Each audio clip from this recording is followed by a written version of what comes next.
Patatas recipe po ba ang hanap mo? Ito po ang dalawang patatas na recipe na aking niluto. So, pinakuluan ko lang po yung broccoli at nilagyan ko po ito ng patatas. Then, hinalo. Pagkatapos ko po itong halu-haluin, nag-add po ako ng asin at pinakuluan hanggang maluto. At nang maluto na po guys, ito na po ang isa pong recipe ko ng patatas. Then, nilagyan ko po ito ng olive oil at ng oregano para mabango at masarap po. So, ito po guys, kung ikaw po ay nagda-diet, ay pwedeng-pwede mo po itong kainin ng walang rice.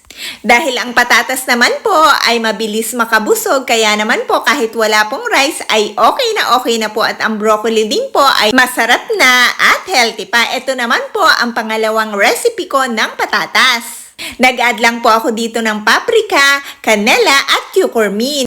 Then, hinalo para magpantay po at magkaroon din yung ibang patatas. Pagkatapos naman po niyan, ay nag-add po ako dito ng asin.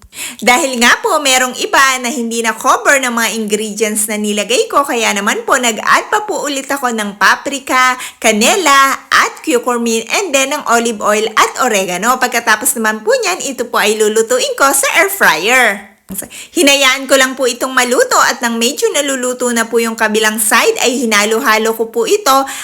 At after mga ilang minuto po ay titingnan ko na po kung okay na po at malambot na nga po ba itong patatas. After mga ilang minuto po, eto na po at naluto na din po ang pangalawang recipe ko ng patatas. So guys, kung hindi mo po ito na-try, itry mo na po para maiba-iba din po ang pagluluto mo ng patatas at sana po ay nagustuhan mo ang dalawang recipe ko ng patatas.